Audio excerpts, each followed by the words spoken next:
తాకట్లో ఉన్న మీ బంగారాన్ని విడిపించి ఆ రోజు ఆన్లైన్ రేటుకి కొంటాం. Sharma gold company.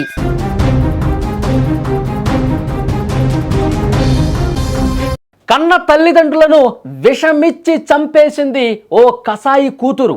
ప్రాణాలు పోయాల్సిన చేతులతో తనను కనిపించిన ప్రాణాలు కూడా తీసేసింది కూతురు. ఇన్స్టాగ్రామ్ అనే రంగుల ప్రపంచంలో మునిగిపోయి కన్నవాళ్లే శత్రువులుగా భావించింది. వికారాబాద్ జిల్లా యాచారం గ్రామంలో జరిగిన ఈ దారుణ హత్యోదంతం వింటే ఎవరైనా షాక్ తింటారు. ఒక నర్సు తన వృత్తిని, తన నైపుణ్యాన్ని ఉపయోగించి కన్న తల్లిదండ్రులను సైలెంట్గా చంపేసింది. వికారాబాద్ జిల్లా బట్వారం మండలం యాచారం గ్రామంలో జరిగినటువంటి ఈ ఘటన మొత్తం రాష్ట్ర వ్యాప్తంగా సంచలనమైంది. సురేఖ సంగారెడ్డిలోని ఓ ప్రైవేట్ హాస్పిటల్లో నర్సుగా పనిచేస్తుందండి. ఈ క్రమంలో ఆమెకు ఇన్స్టాగ్రామ్లో ఒక యువకుడు పరిచయం అయ్యాడు. అది కాస్త ప్రేమగా మారింది. సురేఖ పెళ్లికి ఆమె తల్లిదండ్రులు ఒప్పుకోలేదు. నేను ఒక యువకుడిని ప్రేమిస్తున్నాను, నేను అతన్ని పెళ్లి చేసుకుంటానంటే ఈ ప్రేమ లేదేం లేదు, ఈ టైంలో ఇవన్నీ సహజమమ్మా, వద్దు మనకి అని చెప్పి తల్లిదండ్రులు చెప్పారు.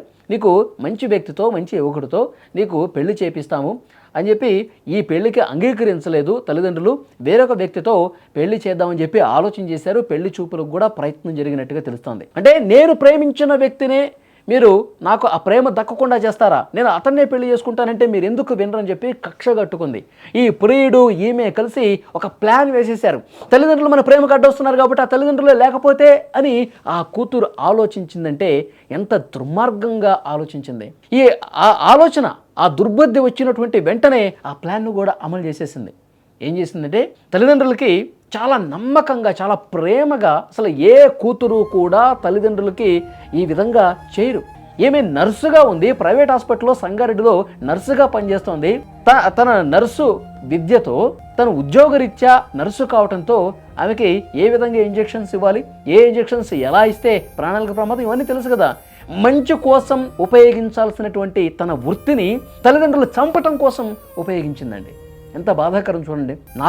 నేను ప్రేమించిన వాడితో నా పెళ్లి చేయకుండా మీరు వేరే వ్యక్తిని పెళ్లి చేసుకోమంటారా అని మనసులో పెట్టుకొని తల్లిదండ్రుల మంచిగా ప్రేమగా నటించి, అమ్మా నాన్న మీకు కాళ్ళ నొప్పులు ఉన్నాయి కదా, మీకు నొప్పులు ఎక్కువ ఉన్నాయి కదా, ఈ ఇంజెక్షన్తో మీ నొప్పులన్నీ మటమైపోతాయి, మీకు అసలు ఎలాంటి ఇబ్బంది ఉండదు, మీరు నడిచేటప్పుడు, మెట్లు దిగేటప్పుడు, ఎక్కేటప్పుడు మీకు ఇబ్బంది ఉందని చెప్తున్నారు కదా, ఆ నొప్పులన్నీ పోతాయి, ఈ ఇంజెక్షన్ తీసుకోండి అని చెప్పి అంటుంది. కానీ ఆ తల్లిదండ్రులకి ఆ కూతురు ఇలాంటి ఒక సైకో మనస్తత్వంతో ఉంది అని ఊహిస్తారా? కన్న కూతురే తల్లిదండ్రులను చంపేస్తుంది, విషాన్ని ఇస్తోంది అని చెప్పి ఎవరైనా ఊహిస్తారా? తల్లిదండ్రులు అలా అనుకోలా. అరే కూతురు నర్సు కదా, ఎన్నో ఇంజెక్షన్స్ హాస్పిటల్లో ఇచ్చుంటుంది, ఆ మందులు, ఆ ఇంజెక్షన్స్ అన్నీ ఆమెకు తెలుసు కదా, మన మీద ప్రేమతో మన ఇబ్బందులు చూసినటువంటి కూతురుగా మనకి ఈ నొప్పులు పోవటం కోసం ఇంజెక్షన్ ఇస్తుందేమో అని చెప్పి భ్రమపడ్డారు. అదే నిజం అనుకున్నారు.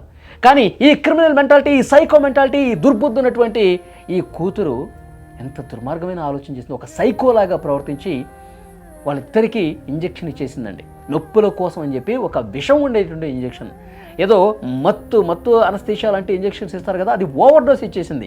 ఎక్కువ ఇచ్చేస్తే వీళ్ళకి మైకంలో పడిపోతారు, తర్వాత వీళ్ళు చనిపోతారని చెప్పి భావించి ఇవ్వకూడనటువంటి డోసు, ఆ స్థాయిలో డోసు ఇద్దరికి ఇచ్చింది. తల్లిదండ్రులకి ఇద్దరికి ఇచ్చేసి వాళ్ళు కాసేపటికి స్పృహ తప్పి పడిపోయారు. అదేవిధంగా వాళ్ళు ఆ డోసు ఎక్కువైపోవడంతో లోపలికి వెళ్ళినటువంటి అనస్థీషియా విషంగా మారిపోయి పూర్తిగా వాళ్ళిద్దరూ కూడా చనిపోయినటువంటి పరిస్థితి ఉంది. తర్వాత ఏం చేసిందంటే ప్రియుడికి మొత్తం చెప్పేసింది, నేను ఇట్లా చేశాను, ఇంజక్షన్లు ఇచ్చేసాను, వాళ్ళకి పడిపోయారు అని చెప్పి. తర్వాత వాళ్ళిద్దరినీ కూడా ఒక దగ్గరే పడుకోబెట్టి బ్రదర్కి ఫోన్ చేసింది. బ్రదర్కి ఫోన్ చేసి ఇట్లా అమ్మా నాన్న స్పృహ తప్పి పడిపోయారు, నువ్వు రా అని చెప్పి బ్రదర్ని పిలిచింది. బ్రదర్కి మరి అనుమానం కలిగిందా లేకపోతే అసలు ఏం జరిగిందో తెలియాలి కదా. వెంటనే పోలీసులు కంప్లైంట్ ఇచ్చాడు. పోలీసులు విచారిస్తే ముందు ఏదో అప్పుల బాధతో ఏమైనా ఆత్మహత్య చేసుకున్నారా, బలవరం చేసుకున్నారా అని భావించారు మొదటగా. ఇంటి చుట్టుపక్కల వాళ్ళు కావచ్చు, అందరూ కూడా. ఎందుకంటే కూతురే ఈ విధంగా తెగబడుతుంది, కూతురే ఇంత దారుణంగా ప్రవర్తించి కన్న తల్లిదండ్రులను చంపేస్తుందని చెప్పి ఇరుగు పొరుగు గారు కావచ్చు, వాళ్ళకి సంబంధించినటువంటి వాళ్ళు బంధువులు భావించరు కదా. మొదట ఏదో ఆత్మహత్యను ఏమైనా ఆత్మహత్య చేసుకున్నారేమో అనుకున్నారు.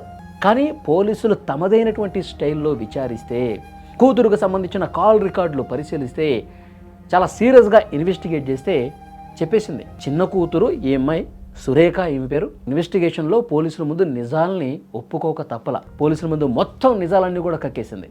నేను వేరే ఒక వ్యక్తిని ప్రేమించాను, నేను సంగారెడ్డిలో ప్రైవేట్ హాస్పిటల్లో నర్సుగా పనిచేస్తున్నాను, నాకు వేరే వ్యక్తితో పరిచయం అయింది, అతన్నే పెళ్లి చేసుకున్నాను, కొన్ని రోజులుగా గొడవలు జరుగుతుంది, నాకు వేరే పెళ్లి చేస్తూ ఉన్నారు, నాకు అందుకే నేను కోపం తట్టుకోలేక ఈ విధంగా చేశానని చెప్పి చేసిన తప్పుని పోలీసుల ముందు ఒప్పుకుంది. అందరూ షాక్ అయిపోయారు. అసలు ఒక్క విషయం అర్థం కావట్లా, నవమాసాలు మోసి కని పెంచినటువంటి తల్లిదండ్రులు నువ్వు ఇంత పెద్దదాని అయ్యావంటే మూర్ఖురాలా, అందరూ ఇప్పుడు ఆమెని ఇదే విధంగా మాట్లాడుతూ ఉన్నారు. నువ్వు ఇంత పెద్దదాని అయ్యావంటే, నువ్వు ఇంత చదువుకున్నావంటే, ఎంతో కొంత ఒక ప్రైవేట్ హాస్పిటల్లో నువ్వు ఒక జాబ్ చేసేలాగా నీ కాళ్ళ మీద నువ్వు నిలబడి ఒక ఉద్యోగం చేసుకునే స్థాయికి వచ్చావంటే దానికి కారణం ఎవరు? నిన్ను చిన్నప్పటి నుంచి నిన్ను ప్రేమగా పెంచి ఇంత పెద్దదాన్ని చేసి ఇంత చదివించి ఈ విధంగా చేసింది నీ కోసమే కదా, నీ భవిష్యత్తు కోసమే కదా, నీ జీవితం కోసమే కదా. నీకు జీవితాన్ని ఇచ్చినటువంటి కన్న తల్లిదండ్రులని ఇంజెక్షన్ ఇచ్చి చంపాలని ఎందుకు అనిపించింది? ఇంజెక్షన్ ఇచ్చి చంపేంత ఒక దుర్మార్గమైనటువంటి సైకోలాగే ఎందుకు మారిపోయావు? అంటే ప్రియుడి మోజులో పడిపోతే ఈ విధంగా కన్నవాళ్లను కూడా చంపేస్తారా? అసలు ఇంజెక్షన్ ఇచ్చే టైంలో అండి నా బాగోగులు చూసుకున్న వాళ్ళు, నాకు చిన్నప్పటి నుంచి ఇంత ప్రేమను పంచినటువంటి నా తల్లిదండ్రులు నేను చంపుతున్నానా, నా తల్లిదండ్రులకి నేను విషమైనటువంటి ఇంజెక్షన్ ఇస్తున్నానని చెప్పి ఒక్క క్షణం కూడా తనకి రాలేదంటే ప్రియుడి మోజులో మత్తులో పడిపోయి ఈ విధంగా బరిదెగించే స్థాయికి పోయారంటే ఎలా అర్థం చేసుకోవాలి? ఇలాంటి కన్న కూతుర్లు ఇంకా ఉంటారా ఈ సమాజంలో? తల్లిదండ్రులను చంపే కూతుళ్ళు ఈ సమాజంలో ఇంకా ఉన్నారా? ఇంత దుర్మార్గం అండి. ఈ వీడియో చూస్తున్న ప్రతి ఒక్కరూ కూడా స్పందించండి, కామెంట్ రూపంలో తెలియజేయండి. కన్న కూతురు తల్లిదండ్రులని తన ప్రేమ కోసం తన ప్రేమకు ఒప్పుకోలేదని, నిజంగా నీకు అతని మీద ప్రేమ ఉంటే నీ ప్రేమని ఒప్పించడం కోసం ఇంకా చాలా దారులు ఉంటాయి. ప్రేమని విజయం వైపు తీసుకెళ్ళటానికి బతిమాలో బామాలో అతను ఆ కుర్రాడు అలాంటి వాడు కాదు అని చెప్పి చెప్పటము, తన ప్రేమ విజయం సాధించే విధంగా తల్లిదండ్రులను ఒప్పించాలి, కానీ చంపేస్తారా? ఎంత దుర్మార్గం చూడండి. ఒక సైకోలోగా క్రిమినల్ లాగా బిహేవ్ చేసినటువంటి ఇలాంటి కూతుళ్ళను ఏం చేయాలండి?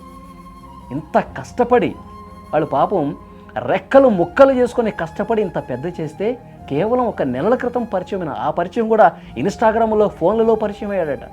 అలాంటి వాడి కోసం తల్లిదండ్రులు చంపేస్తుంటే ఎంత బాధ కలుగుతుందండి. ఏం చేయాలి అలాంటి వాళ్ళని? కామెంట్ బాక్స్లో తెలియజేయండి. మండలము యాచారం గ్రామానికి చెందిన నక్కలి అశోక్ యొక్క ఫిర్యాదు మేరకు ఆ ఫిర్యాదులో తన తల్లిదండ్రులకు అప్పుల బాధ అయిందో అని చెప్పేసి తల్లిదండ్రులు వాళ్ళ ఫాదర్కు గుండెపోటు వచ్చిందని చెప్పేసి, గుండెపోటును చూసి వాళ్ళ ఫాదర్ చనిపోయిన దాన్ని చూసి వాళ్ళ భార్య లక్ష్మి అనటామె కూడా చనిపోయిందని చెప్పేసి ఫిర్యాదు రావడం జరిగింది. ఫిర్యాదులో భాగంగా బంట్వారం ఎస్ఐ గారు, దరూర్ సిఐ గారు మన నేరస్థలానికి పోయి క్షుణ్ణంగా పరిశీలించగా అక్కడ 2 ఇంజెక్షన్స్ అక్కడ కనపడే వరకు అది అనుమానాస్పదంగా మాకు అనిపించి అనుమానాస్పద మృతిగా కేసు ఫస్ట్ నమోదు చేసుకున్న తర్వాత లోతుగా డాక్టరు నక్కల సురేఖ అనే అమ్మాయి మీద కొద్దిగా మాకు అనుమానం ఉండి తరోగా ఇంట్రాగేషన్ చేయగా ఆమె తల్లిదండ్రుల ఆమె యొక్క పనిచేసే హాస్పిటల్ నుంచి తీసుకొచ్చిన మత్తు ఇంజెక్షన్లు ఇవ్వడం వల్ల ఇచ్చి చంపినానని చెప్పి మన నేరం ఒప్పుకోవడం జరిగింది. ఇటు నేరానికి గల కారణాలు ఏందని లోతుగా విచారించగా ఈ అమ్మాయి వేరే అబ్బాయితోటి ప్రేమ వివాహంలో ఉండగా ఇది తల్లిదండ్రులకు చెప్తే కులాంతర వివాహానికి తల్లిదండ్రులు ఒప్పుకోకపోగా 2-3 సార్లు చెప్పినా కానీ వినకుంటుండారు. తల్లిదండ్రులు ఉన్నన్ని రోజులు నేను ప్రేమించిన వ్యక్తిని పెళ్లి చేసుకోను అని బాధపడుకుంటూ వీళ్ళని ఎట్లాగైనా చంపిన తర్వాత నేను పెళ్లి చేసుకోవాలన్న ఉద్దేశంతో వాళ్ళ తల్లిదండ్రుల పథకంలో భాగంగా 24వ తారీఖు సాయంత్రం సంగారెడ్డిలోని హాస్పిటల్ నుంచి వాళ్ళ ఊరు యాచారం గ్రామానికి సాయంత్రం 6 గంటలకు రావడం జరిగింది. ఆ తదుపరి వాళ్ళ తల్లిదండ్రులు ఆ సమయంలో పొలం దగ్గరికి పోయి రాత్రి ఇంటి దగ్గరికి వచ్చిన తర్వాత వాళ్ళ అమ్మ అన్నం వండి పెట్టిన తర్వాత, అమ్మ నీకు ఒంటి నొప్పులు ఉన్నాయి కదా, నేను డాక్టర్ని అడిగి మత్తు ఇంజెక్షన్లు తెచ్చాను, నీకు మత్తు ఇస్తా అని చెప్పేసి వాళ్ళ మదర్కు ఇంజెక్షన్ ఇవ్వడం జరిగింది.